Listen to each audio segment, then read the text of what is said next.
विद्यार्थी मित्रांनो, be ready for end same exam in only 10 days. 10 दिवसात आपल्याला एंड सेमचा फुल प्रिपरेशन करायचं आहे. त्याच्यासाठी काय स्ट्रॅटेजी हवी आहे या व्हिडिओत आपण डिस्कस करणार आहोत. मित्रांनो लक्षात घ्या, मी इथे तुम्हाला टायटलच दिले, cover full syllabus in 10 days before exam. Day by day मी सगळं कॅल्क्युलेशन तुम्हाला दिलं, एकदम डिटेल मध्ये सांगतो. प्रॉपरली व्हिडिओ समजून घ्या, एक दोन वेळा रिवाइज करा, तुम्हाला आयडिया क्लिअर होईल आणि स्ट्रॅटेजी फॉलो करा, तुम्ही स्कोरिंग कराल. आता बघा, याच्यामध्ये मी असं गृहीत धरलं आहे की आज समजा आजपासून पुढे 10-12 दिवसावर एक्झाम आहे. हे शेवटचे 10 दिवस ते एकदम क्रुशियल असतात.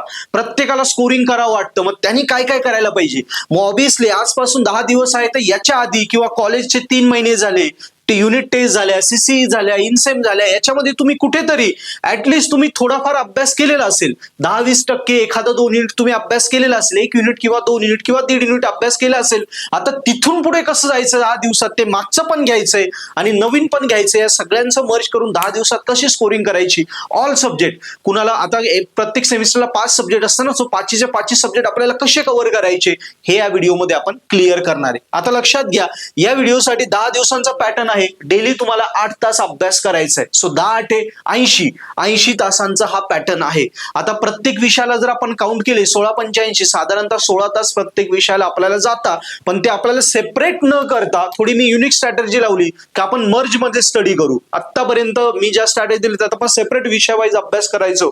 आता आपण थोडा चेंज केलाय, कारण हा एक्झामच्या एकदम जवळचा माहोल आहे. आता आपल्याला मर्ज स्टडी करायचं. बघा कसं, पहिल्या दिवशी एकदम प्रॉपरली व्हिडिओ समजून घ्या, लिहून काढा, स्ट्रॅटेजी फॉलो करा, रिझल्ट येईल तुम्हाला. येस, बघा पहिल्या दिवशी आपल्याला आता सगळ्या विषयांच्या अनुरूप मी सांगतो आहे. ऑलरेडी तुमचा थोडाफार अभ्यास ऑलरेडी झालेला आहे. आताचे 10 दिवस महत्वाचे. पहिल्या दिवशी सिलेबस अनालिसिस करायचं, म्हणजे आपले 5चे 5 सब्जेक्ट आहे. 5 सब्जेक्टचं आपल्याला इम्पॉर्टंट काय आहे, कुठल्या याच्यावर जास्त मार्क येतात, कुठल्या याच्यावर कमी येतात, कुठले कुठले सोपे टॉपिक आहे, कुठले युनिट अवघड आहे, कुठले सोपे आहे, हे पूर्ण 5 सब्जेक्ट समोर ठेवून, 5च्या प्रश्नपत्रिका समोर ठेवून आपल्याला त्या अनालिसिस घ्यायचंय. पहिल्या दिवशी 8 तास एवढंच करायचं, जास्त काही नाही. पहिला दिवस क्लिअर झाला, पण 8च्या 8 5च्या 5 विषय आपल्याला क्लिअर करून घ्यायचे. एकदा आपल्याला कळालं कुठे जायचंय हे माहिती असलं ना, समजा मुंबईला जायचंय नांदेडवरून, मग रस्ते वेगवेगळे आहेत ना, बरोबर शोधता येतं, पण डेस्टिनेशनच माहित नाहीये तर रस्ते भेटणार नाही. सो इथे डेस्टिनेशन क्लिअर झालं. एवढ्या मोठ्या पुस्तकातनं हे सोपं आहे, हे अवघड आहे, याच्यावर फोकस टाकायचं आहे, हे मोस्ट इम्पॉर्टंट आहे, याच्यावर PYQ विचारले आहे, हे सगळं क्लिअर करून घ्यायचं. एकट्याला नसेल होत तर कुणी एखाद्या 2 मित्रांना पकडा, टीचरला पकडा, त्यांच्याकडून समजून घ्या, हे क्लिअर करून घ्या. रस्ता क्लिअर पाहिजे, मग अभ्यास करणं सोपं आहे. कारण 5 विषय, त्यामुळे 7-8 तास लागणारच आहे. फुल डे मी पहिला त्याच्यातच दिलाय. आता सेकंड डेला काय करायचं, आपल्याला वीक चॅप्टर्सचा स्टडी करायचा सगळ्या सब्जेक्टचा. म्हणजे 5 विषयांमध्ये ऍटलिस्ट 2 युनिट असे असतात, 3 युनिट असे असतात जे एकदमच सोपे असतात, जे आपण इझिली करू शकतो. आणि ऑलरेडी इथे आपण अनालिसिस करून ठेवलंय कुठलंय. सो 5 विषयांचं कुठले कुठले दिवस, दुसऱ्या दिवसापासून 4थ्या दिवसापर्यंत. म्हणजे इथे एक दिवस अनालिसिस क्लिअर झाला की पुढचे दिवस एकदम प्रॉपर तो वापर देतात. सेकंड डे, पहिला दिवस इकडे गेलाय, second day, third day, fourth day, ह्या 3 दिवसात 5 विषय आरामात होता. पण इथे काय करायचंय तुला, weak topics, weak chapter, weak subject किंवा वीक युनिट्स कुठले, जे ऑलरेडी केलेले होते ते नाही. जे ऑलरेडी केलेले 10 दिवसांच्या आधी ते नाही, तिथून पुढचे नवीन वाले मी 3 दिवस तुला दिले. हा पहिला दिवस, हे 3 दिवसामध्ये तुला हे कम्प्लीट करून घ्यायचे सगळे टॉपिक. आता हे बघा, तिसऱ्या याच्यात मी काय दिलंय तुला, म्हणजे 5व्या आणि 6व्या दिवशी तुला जे या 10 दिवसाच्या आधी तू जे काही वाचलं असेल ना, इनसेमला वाचलं असेल, कॉलेजच्या सीसीला, युनिट टेस्टला, असाइनमेंटसाठी आधी काही थोडाफार अभ्यास केला असेल, काहीतरी तू वाचलं असेल बघ, ते जे वाचलेलं आहे ते इथे तुला रिकॉल करून घ्यायचं या 2 दिवसात. म्हणजे बघ, इथे पूर्ण नवीन सिलेबस आला, जो सोपा होता, वीक चॅप्टर होते ते, आणि इकडे सगळं जे आधी वाचलेलं होतं ते पण रिकॉल करून घ्यायचंय. म्हणजे आतापर्यंत आपण जर काउंट केलं, आता तू 5व्या आणि 6व्या दिवशी हे करायचं, हे 2ऱ्या, 3ऱ्या, 4थ्या दिवशी करायचंय. साधारणतः इथपर्यंत तुझे 3 आणि 2, 5, 6 दिवस झालेले. 6 दिवस लय महत्वाचे. आणि या 6 दिवसांमध्ये साधारणतः तुझा प्रत्येक विषयाचा 70 पैकी साधारणतः 40 मार्काचा सिलेबस कव्हर होऊन जातोय. 40 ते 45 मार्काचं, एवढं लक्षात ठेव. ओके, आता 40 ते 45 मार्क आपले इथे कव्हर झाले. 40 to 45 mark depends on subject नुसार कमी जास्त होतील. आता आलं मेन, आपला अभ्यास झालाय, 40-45 मार्क झाले म्हणजे आपल्याला कॉन्फिडन्स येतो आता मी पास होणारच. आता महत्वाचं काय, तुला PYQ आणि इम्पॉर्टंट क्वेश्चन याच्यासाठी मी 2 दिवस दिले. हा जो अभ्यास केलाय याच्यावर काय काय प्रश्न आले, कारण तिथे आपण पासिंग सिक्युअर करून ठेवली. हा जो स्कोरिंग बाजूला आहे, ओके, पासिंग सिक्युअर करून ठेवली. आता याच्यामध्ये आपल्याला याच्यावर काय काय प्रश्न आले, काय इम्पॉर्टंट टॉपिक आले, PYQ कुठले आहे, PYQ वर काय काय प्रश्न आले, कसे प्रश्न येतात, याच्यासाठी मी स्पेसिफिकली तुला 2 दिवस दिले. 7वा आणि 8वा दिवस हा इथे वापर.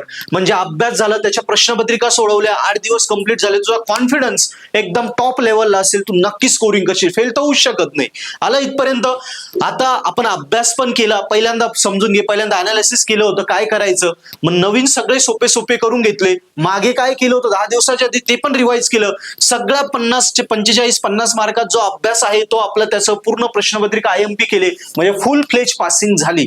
आता उरलेल्या ह्या जो दिवस आहे तुझा 9वा दिवस, ह्या दिवशी काय करायचं, तुला जे हार्ड टॉपिक आहे, न्यूमरिकल असतील, रिलॅक्स व्हायचंय, पण त्याच्यामध्ये काही डेरिव्हेशन असतील, न्यूमरिकल्स असतील, काही थेरी टॉपिक्स असतील जे टफ आहे पण तू सोडून दिले होते, त्याच्यावर फोकस केलेला नव्हता ना, कारण आपलं पहिलं टार्गेट 40, 45, 50 मार्काचं होतं, तिथे फोकस नव्हता केला. सगळ्या विषयांचा मी म्हणतोय, हा सिलेबस पूर्ण ऑल विषय मिळून आहे आपला, एका विषयासाठी नाहीये.